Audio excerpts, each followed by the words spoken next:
Thank you so much. You're welcome. Yeah, thank you.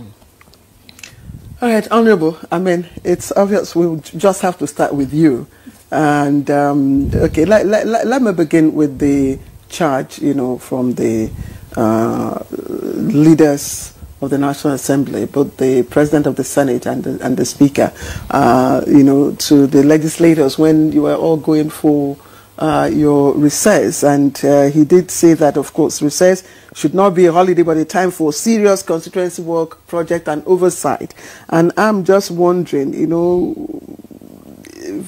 from your perspective, would you say legislators truly complied? Oh, sure.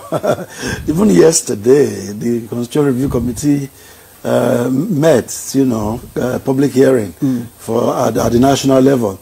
And before the national level, that committee, particularly taking it as an example, the committee also met in the 6 geopolitical zones, two venues per zone. That's the group 3 states together. So throughout this holiday, they were not sleeping. And they finished all of that now. That's an example.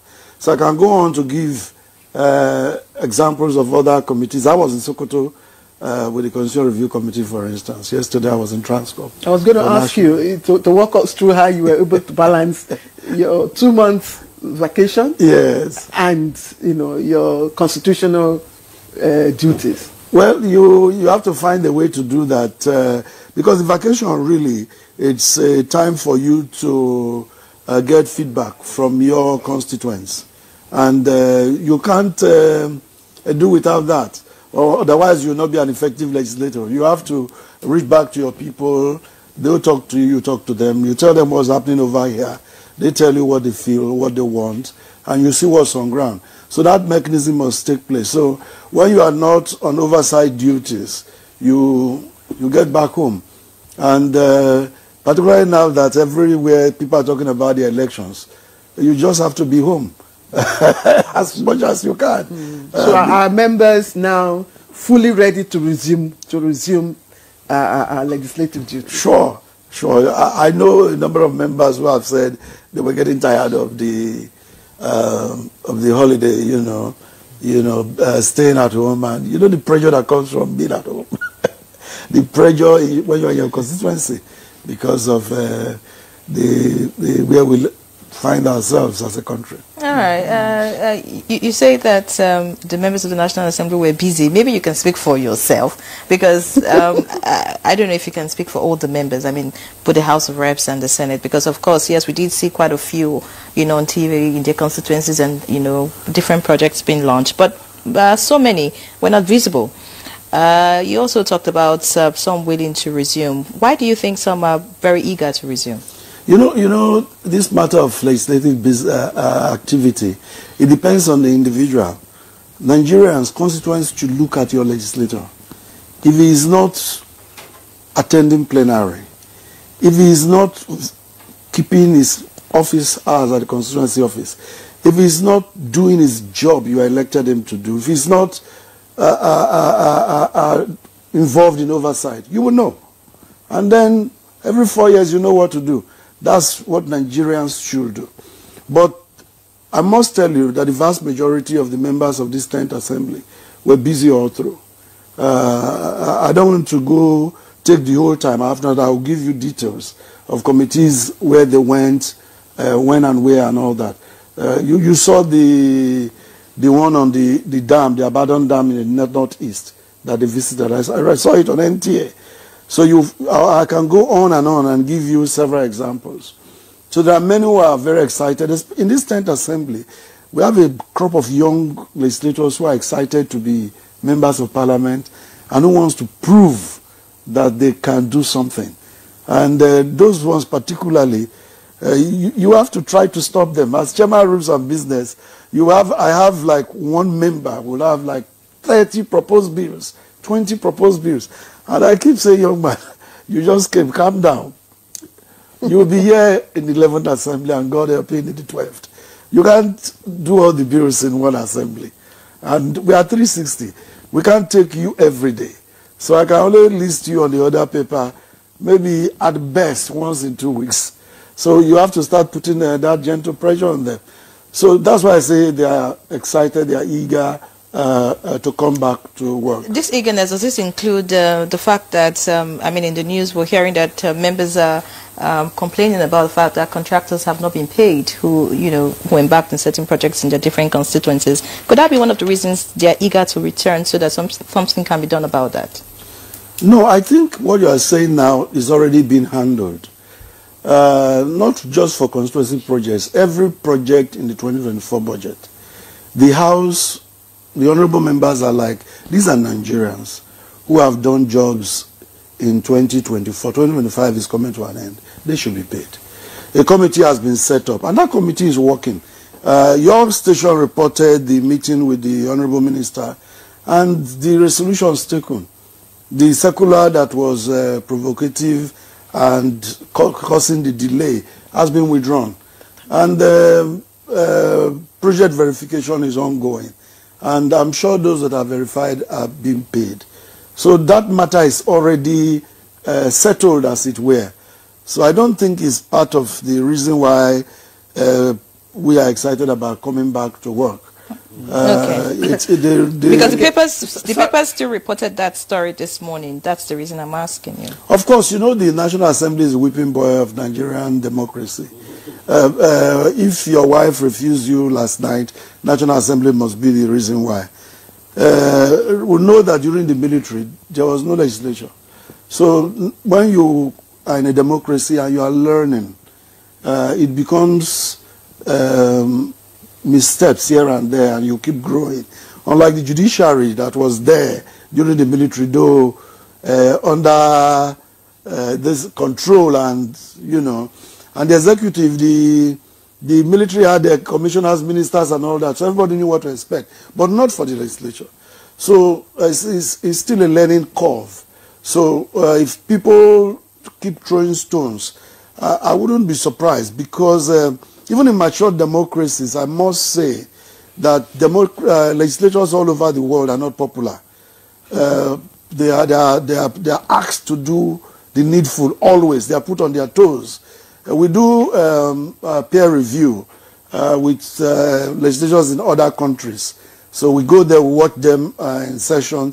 We go to their constituency office, we talk with them. We know what happens. Recently, the Public Accounts Committee hosted the West African Association of Public Account Committees of Parliaments in West African countries here in Abuja. And we, on the sidelines of the proper discussion, you talk with your colleagues, what happens in your place. They go through the same. If I was sitting during one session with a lady from, I think she was from Ghana, and she was getting a text message asking for money. At that same moment, I was sending money to somebody.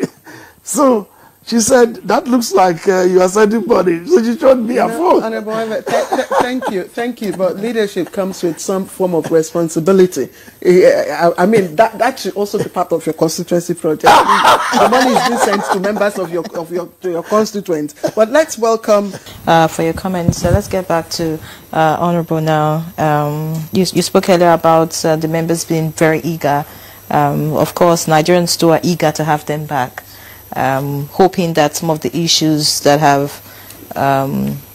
heated the polity while you were on break, will be dealt with. For example, the increase in the fee for passports. That's one issue. There's so many other issues. But since you're a member, what are the issues you think would be front burner, once you resume? First, I would say the issues that were on ground before we went on recess will continue from there. Each member, for instance, you have your bills. If they are at a particular stage, you want to move it to the next stage, first reading to second reading and so on. So that's number one. Then number two, the matters of urgent public importance in the various constituencies. Members will want to bring them to the floor. And then three, the matters of national importance, not just limited to your constituency now. Members would bring them up. you know. And then the next thing that everybody is looking at is the Constitutional Review. The Right Honorable Benjamin Okezie-Kalu, the Deputy Speaker of the 10th House, has done a tremendous, very good work. And during this last quarter, we are looking forward to wrapping it up, because the committee divided the work into two. And so in this last quarter, that will be wrapped up. He's done a great job for this country. And with the Senate, I think we're going to harmonize and make a presentation to the state houses.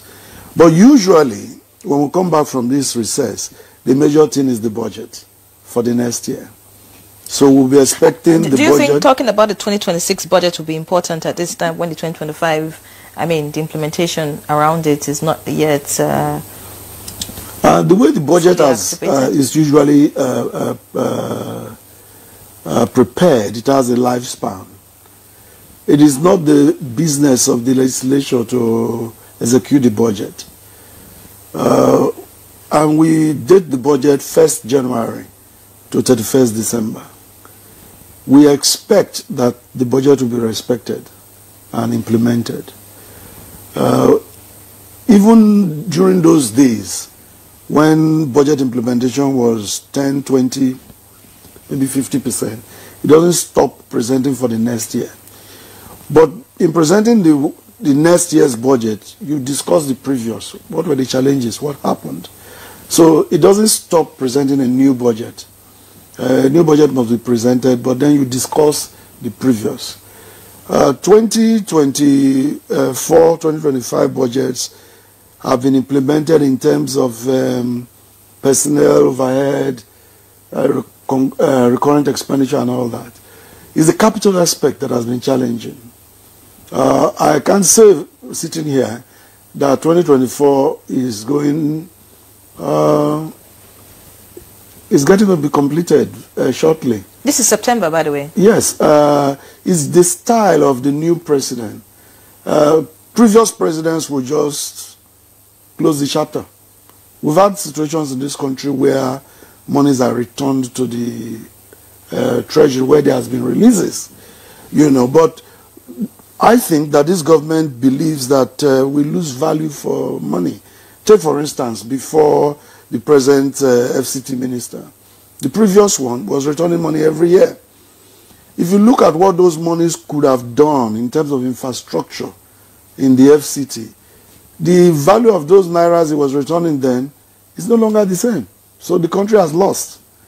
So when you have a president that now insists on let's finish the work, I think we should appreciate the angle from which he's coming.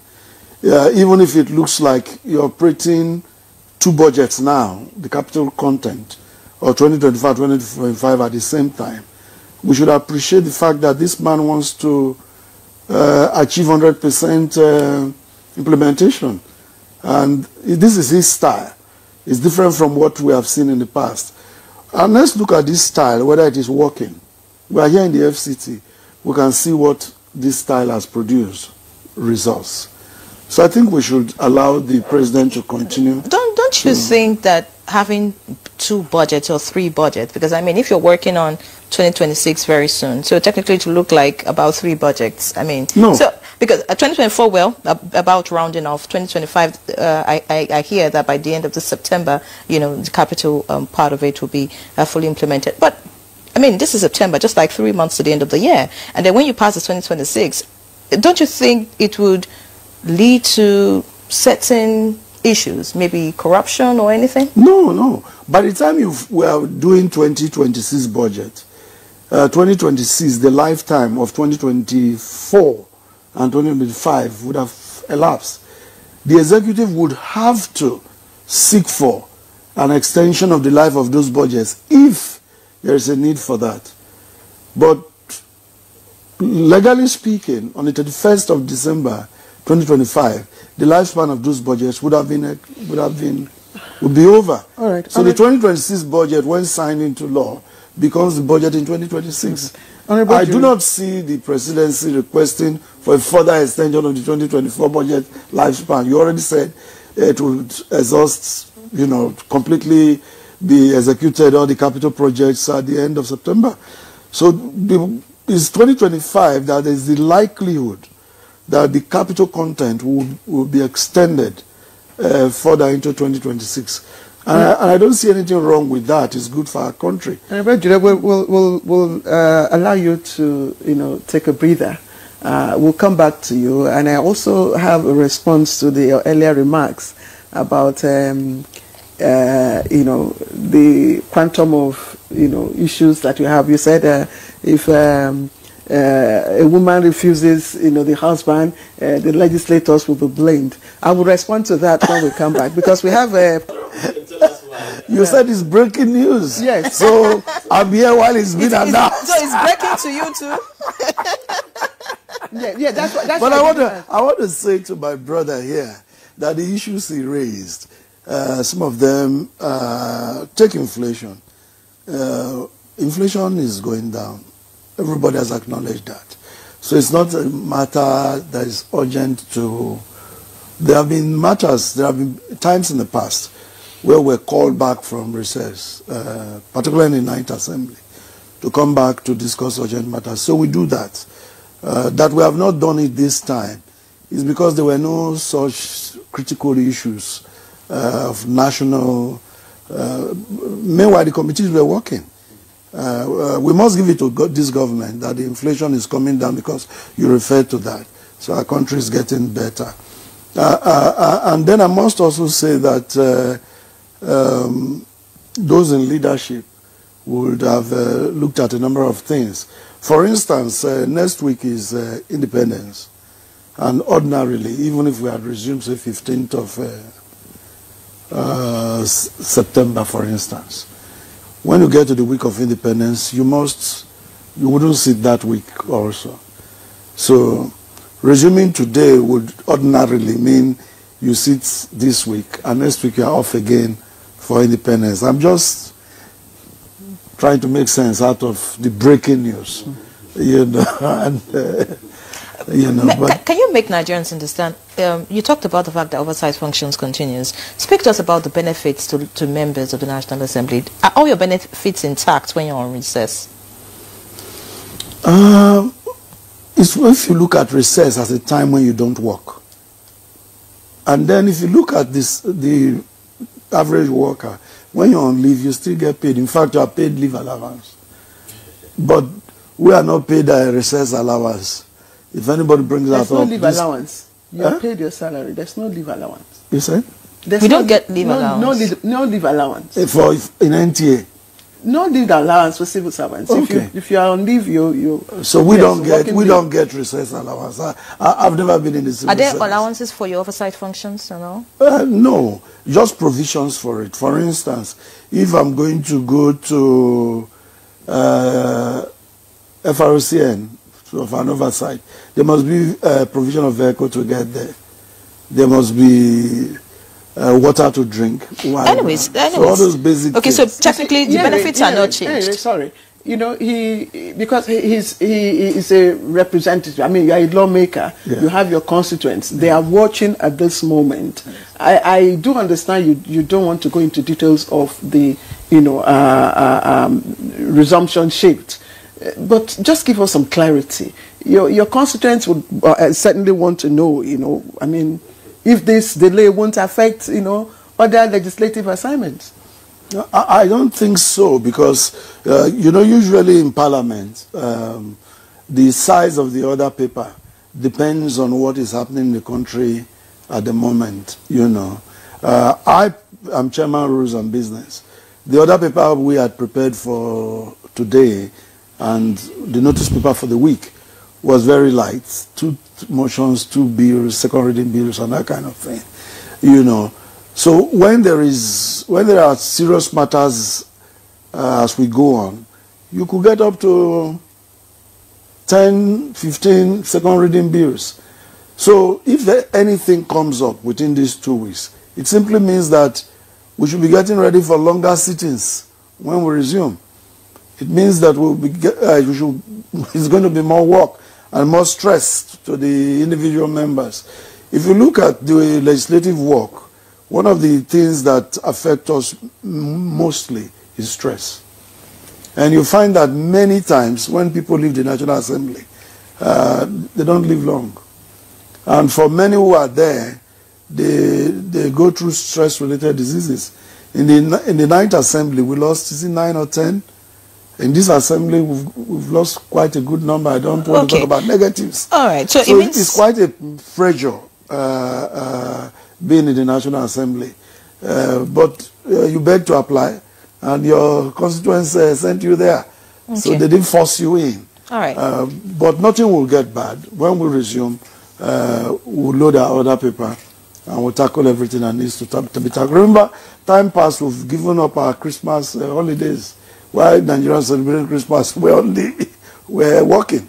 We've done that in the past, and we'll still do that again. All right, many thanks. You spoke earlier about the members who were eager to resume. I'm sure they'll be disappointed with this breaking news, like you claim it is. But speak about internal. You said it's breaking news, but you also said it's breaking to you. You know, I'm a bit surprised about that. But speak about internal squabbles. I mean, this assembly we've seen a lot of issues, contentions amongst members.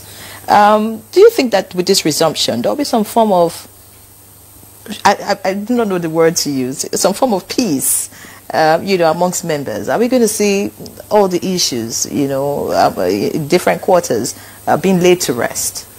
Or you think that Nigerians should get prepared for another phase of, issues, especially political tensions now that we're planning towards 2027? Or rather, politicians are already scheming towards 2027. If you study the parliamentary year session in each assembly, you'll notice that where we have gotten to now, it's no longer the time when it's popular to rock the boat, because at this time most people are thinking about re-election. We have a year, 6 months thereabout left. Most people are now thinking about how to get re-elected. So I do not foresee any, not even a storm in the teacup. I don't expect that to happen. Most people are looking forward to how they will secure their own seats. I don't see any problem coming up. No, the time for that is when you elect your leaders newly, committee chairmen are appointed, and there's some dissatisfaction, and then as the tenure goes on, there's some conflict. We've passed that stage. We have reached a stage where each person is looking forward to the 11th Assembly. In fact, if you look at the trend, during this kind of period, attendance dwindles, because those who don't used to do things in their constituency will now be more focused there, attend town hall meetings, try to garner support, make sure you win the primaries. So it makes activities on the floor normally to slow down. I'm not saying that's what is going to happen now, because when we resume, it's going to be a full flare of activities, particularly because of the budget that the time to handle has become shorter. All right, so, Honorable Ejire, thank you. Professor Martin, let the Honorable member take this question before. Well, if you have been in Parliament, you will know that it's a full-time job. All over the world, in most democracies, I would say, it's not part-time, because it's, particularly when you running a presidential system, it's impossible to, and then even if you do a parliamentary system. But when you do a hybrid, some countries do a hybrid, and some just do a novel system, and then they add and remove some things from the presidential and the parliamentary to get their own systems. But if you want to do part-time in Nigeria, it will be very challenging. The people think, the only people who talk about part-time think legislative work is only done on the floor, that's in plenary. But the truth is that what happens in plenary is just a show. If I were going to plenary today, for instance, I could be on my hat and my wrapper and, you know, my traditional attire. Yeah, my traditional attire. But when I'm going for committee work, I won't do that. I'll be smartly dressed and ready to sweat it out. Sweat it out. So the parliament work is usually at the committee level. The oversight work you talk about so much. Yeah. What has been some of the great impacts, you know, to how services rendered to Nigerians? I mean, the different agencies that you oversight. Because, I mean, rarely these days do we get to see you raise issues of concern.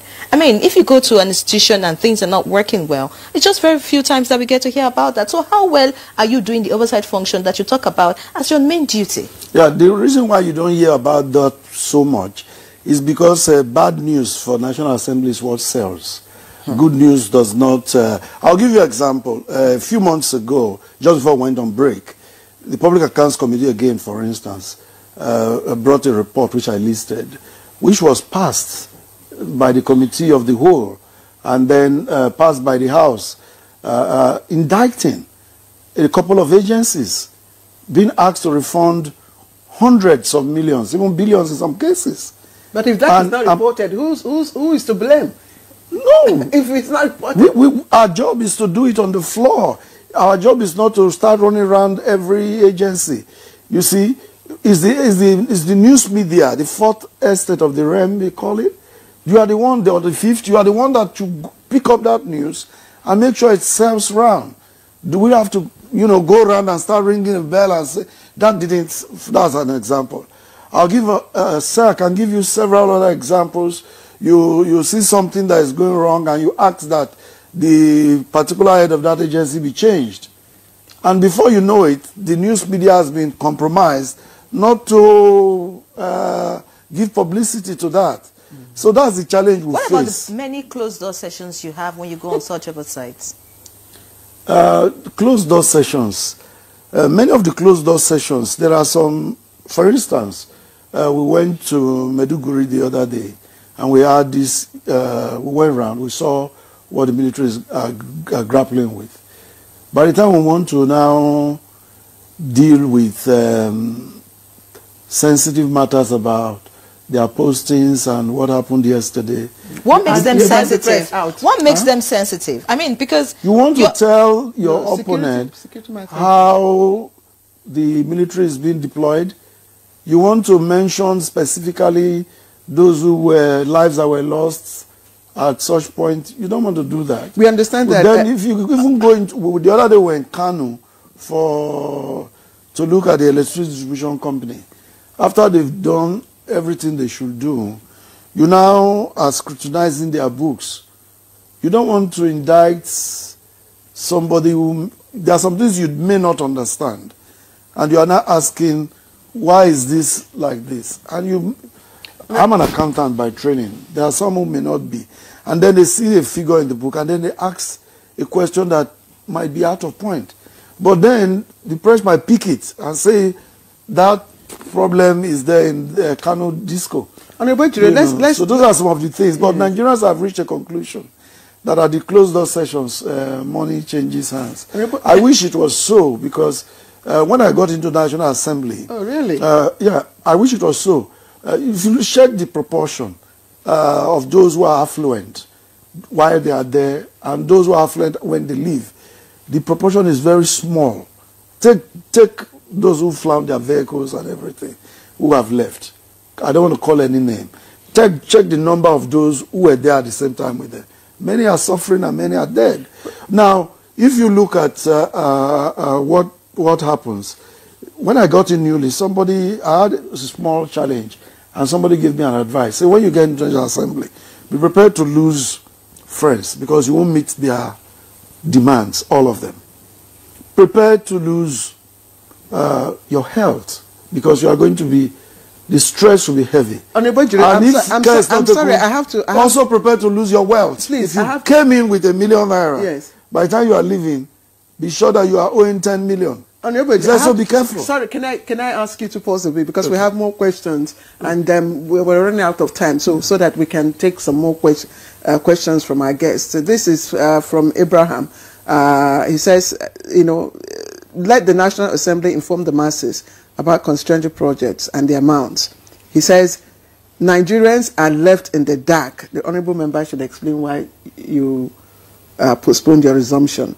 Then there's this one, no name. Good morning, beautiful people and NTA, both to staff and invite. Okay, this is Francis. I'm very much impressed with the discussion of today. One of the invited guests talked about NAS duties on oversight as it relates to the social welfare funds transferred into the accounts of vulnerable Nigerians. I highly doubt and have my reservation if NAS has been diligent in carrying out this oversight functions. And like I also said, the oversight, what is the oversight weight that you bring to bear in the implementation of capital releases and all that? Because a lot of MDAs complain of either the delay, half releases, or have not even received their capital. Yeah, I'll begin from the value of constituency project. It's there in the open. It's always stated in the annual budget. If you don't want to do the hard work, there are some civil society organizations that help with that. Budget it, for instance. So these days, on your phone, you can Google it and get it.